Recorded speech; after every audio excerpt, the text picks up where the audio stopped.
হরে কৃষ্ণা। সবাই কেমন আছো? আশা করি সবাই ভালো আছো গোবিন্দর কৃপায়। আজ হচ্ছে আমলকি একাদশী, তো সবাই নিশ্চয়ই পালন করছো। তো চলো, সামনেই আসছে আমাদের গৌর পূর্ণিমা। আমাদের বৈষ্ণব পঞ্জিকা গৌর পূর্ণিমা, গৌর এই পৃথিবীতে অবতীর্ণ হয়েছেন তখনই আমাদের বৈষ্ণব পঞ্জিকা ওনার জন্ম থেকেই শুরু হয়েছে। তো শেষ পঞ্জিকা শেষ হয়ে যাবে। তো চলো, গৌড়ের যে লীলা কাহিনী জানি না, ছোট ছোট করে যেটুকুনি পারি তোমাদেরকে শ্রবণ করাবো। তো শ্রবণ খুব গুরুত্বপূর্ণ। তো এখানে প্রভুপাদ খুব গুরুত্বপূর্ণ কথা বলেছেন যে শ্রবণ আমাদের খুব গুরুত্বপূর্ণ। কান আমাদের সবসময় ভগবানের কথা শ্রবণ করাই উচিত। চোখ দিয়ে আমাদের ভগবানকে দেখা উচিত, তাকে দর্শন করা উচিত। এই জিভ দিয়ে কটু কথা না বলে ভগবানের কথা বলা উচিত। তো যেটুকুনি হয়, যদি কোনো অন্যায় করে থাকি, যদি কোনো ভুলবশত কিছু বলে থাকি, তো তোমরা সবাই ক্ষমা করে দিও। তো চলো মঙ্গলাচরণ করে নিই। নমঃ বিষ্ণুপাদায় কৃষ্ণপ্রেষ্ঠায় ভূতলে শ্রীমতে ভক্তিবেদান্ত স্বামী নীতি নামিনে নামাস্তে সরস্বতী দেবে গৌরবাণী প্রচারিণে নির্বিশেষ শূন্যবাদী পশ্চাত্যেশ্ব তাইনে। জয় জগৎগুরু শিল প্রভুপাদ কি জয়। নমো মহাবাদান্নায় কৃষ্ণ প্রেম প্রদায়তে কৃষ্ণায় কৃষ্ণ চৈতন্য নামনে গৌরতিষ্যে নম। জয় গৌরাঙ্গ মহাপ্রভু কি জয়।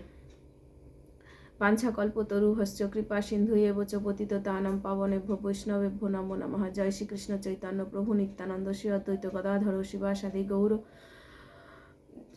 গৌর ভক্তবৃন্দ। হরে কৃষ্ণ কৃষ্ণ কৃষ্ণ হরে হরে, হরে রাম রাম রাম হরে হরে।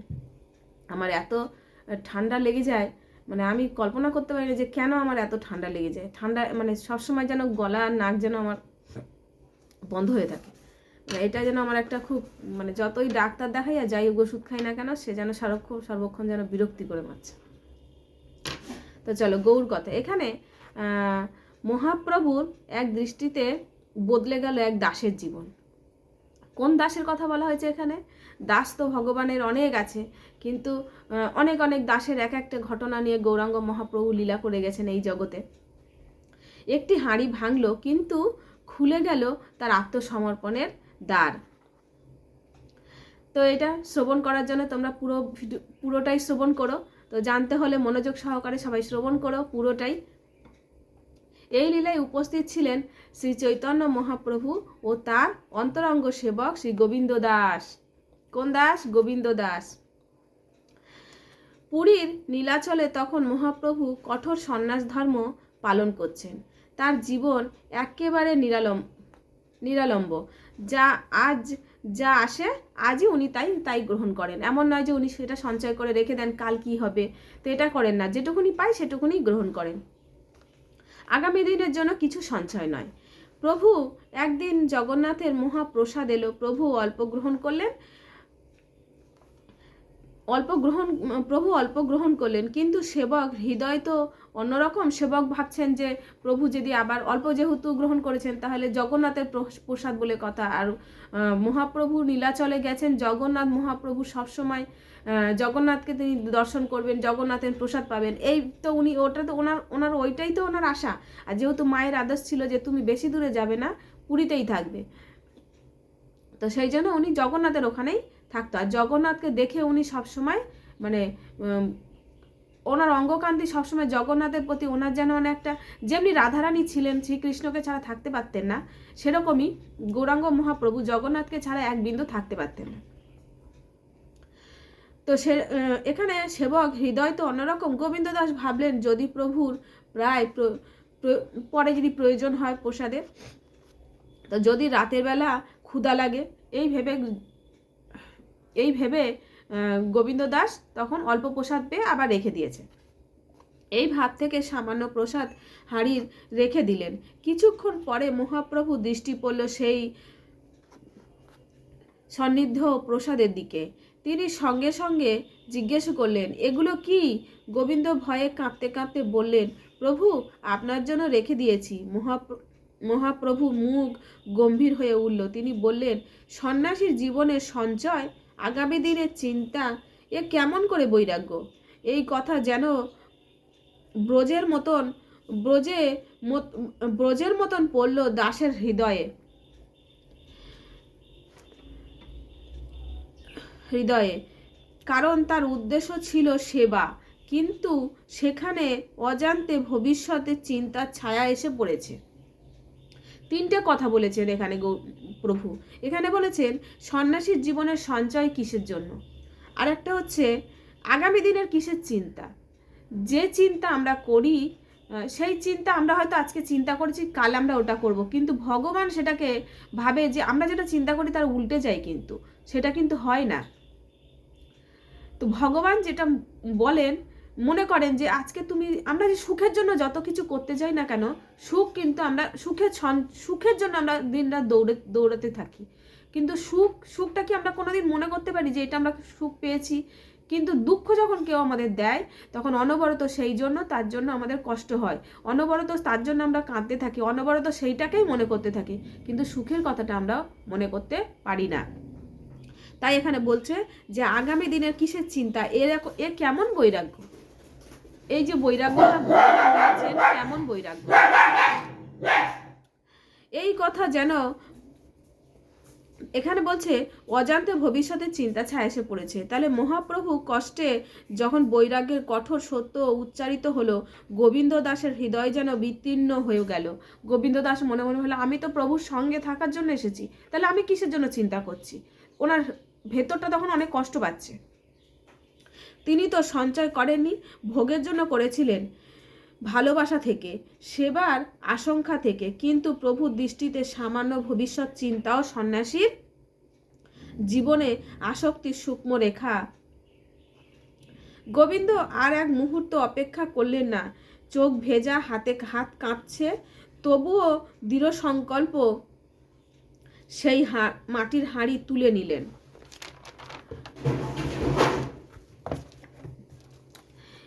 এই এক আঘাতে ভেঙে দিলেন, মাটির হাঁড়ি চূর্ণ হলো, কিন্তু তার চেয়েও গভীর চূর্ণ হলো আমি আগামী দিনের রাখার এই সূক্ষ্ম ভাবনা। গোবিন্দ চোখ বেয়ে অশ্রু গড়ালো, সেই অশ্রু লজ্জার নয়। গোবিন্দ দাস যে কাঁদতে লাগছে, সেই অশ্রুটা কিন্তু তার কষ্টের নয়,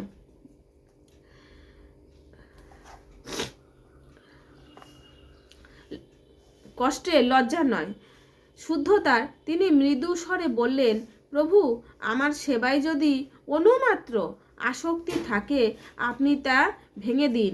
আমার হাতে হাঁড়ি ভাঙলো, কিন্তু আমার অন্তরের ভরসা আজ আপনার উপরেই স্থিত হলো। মহাপ্রভু দেখলেন এক দাসের প্রেম কত সূক্ষ্ম, কত নির্মল। তার দৃষ্টি কোমল হয়ে উঠল। কঠোর বৈরাগ্যের আড়ালে যে অসীম করুণা লুকিয়ে থাকে, সে করুণা তখন নিঃশব্দে ঝরে পড়ল। গোবিন্দ নতমস্তকে দাঁড়িয়ে, ভাঙা হাড়ির টুকরো ছড়িয়ে আছে মাটিতে, আর তার অন্তর সম্পূর্ণ শূন্য। সে আর কিছু চায় না, না প্রশংসা, না সান্ত্বনা, চাই প্রভু সন্তুষ্ট হোক। তাহলে আমরা সব সময় চেষ্টা করব যে ভগবান কিসে সন্তুষ্ট হবে। ভগবান তো বলেননি যে আমাদেরকে অনেক বড় বড় কিছু দিতে হবে। ভগবান তো চাননি যে আমাকে তুমি সোনার জিনিস দাও, আমাকে তুমি অনেকে আছে না, আমি একটা কথা সবসময়, এটা আমার অনেক মাথার মধ্যে সবসময় ঘোরে। অনেকের সিংহাসনে দেখবে, হয়তো আগামী দিন আমারও ছিল, আজকের হয়তো আমি প্রভুপাদের কৃপায় আমি চেষ্টা করি, তো সেরকম। তো যদি আমরা ভগবান অনেক রেখে দেবো, আজকে যদি ভগবান সত্যি খেয়ে নিত, তাহলে কি আমরা এতগুলো ভগবান রাখতে পারতাম? একটা একটা একটা সংসারে বাবা মা কি চিন্তা করে যে আমার যদি 4টে সন্তান হয়, তাহলে আমি কি সংসারটা চালাতে পারবো? তাহলে আমাকে একটা থেকে দুটো সন্তান নেওয়া উচিত। যদি বা প্রত্যেকজনের খাবার ভগবানই জোগাড় করেন, কিন্তু ভগবান যদি স্বয়ং যদি এই যে ভোগটা আমরা লাগাচ্ছি, সেটা যদি উনি পুরোটাই গ্রহণ করে নিতেন, তাহলে কি আমরা এতগুলো ভগবান সিংহাসনে সাজিয়ে রাখতে পারতাম? তাহলে তো আমরা না ভাবতাম না একটাই থাক, একটাই রাধা মাধব থাকুক, কি একটাই মা কালী থাকুক, একটাই থাকুক। এতগুলো সাজালে যদি ভগবান খেয়ে নিত, তাহলে আমরা এতগুলো রাখতাম না। কারণ ভগবান যেটা আমরা দিচ্ছি, সেটা রিটার্ন গিফট আমাদের দিয়ে দিচ্ছে, যে তোমরা ওইটাই পোশাক পাও। তো ভগবান এখানে চাইছে শুধু সন্তুষ্ট হোক। মহাপ্রভু ধীরে ধীরে বললেন, গোবিন্দ, আজ তোমার সেবা শুদ্ধ হলো। যে দাস নিজের সূক্ষ্ম আসক্তিও ভেঙে ফেলতে পারে, সেই আমার প্রকৃত আশ্রিত। তাহলে ভগবানের কাছে আশ্রিত, ভগবানের সঙ্গে থাকার জন্য আমাদেরকে কি করতে হবে? ভগবান আমাকে মহাপ্রভু আমাদেরকে কি বোঝাতে চাইছে? যে তোমরা কোনো কিছুর প্রতি আসক্তি হও না, আমি তো আছি। হয়তো অনেক বড় বড় মহা আচার্যদের কাহিনী আছে, যারা জল খেয়ে সারা দিন কাটিয়েছে, যারা ওনারা গঙ্গা মানে লোক একজনের বাড়িতে মধুকরী করে দিন কাটিয়েছেন, রাত কাটিয়েছেন। তো এখানে এইটাই বলছে আর কি। এই কথায় গোবিন্দর হৃদয় ভরে উঠল, ভাঙা হাঁড়ির শব্দ মিলিয়ে গেল, রইল শুধু এক নির্মল নীরবতা। তাহলে ভগবানের এত সুন্দর, আমার মানে কিছু কিছু জিনিসের চোখে জল এসে যায়। সেই নীরবতা যেন উচ্চারিত হলো গোবিন্দর আসল নাম, আত্মসমর্পণ। তাহলে আত্মসমর্পণ, আমাদেরকে সবসময় আত্মসমর্পণ করতে হবে, চেষ্টা করতে হবে যাতে আমরা গোবিন্দর চরণে কিভাবে সর্বক্ষণ থাকতে পারি। তাহলে দরজার বাইরে ছড়ানো মাটির টুকরো, ভিতরে শান্ত গভীরতা, আলো, আর এক দাসের হৃদয় সম্পূর্ণভাবে প্রভুর চরণে নিবেদিত।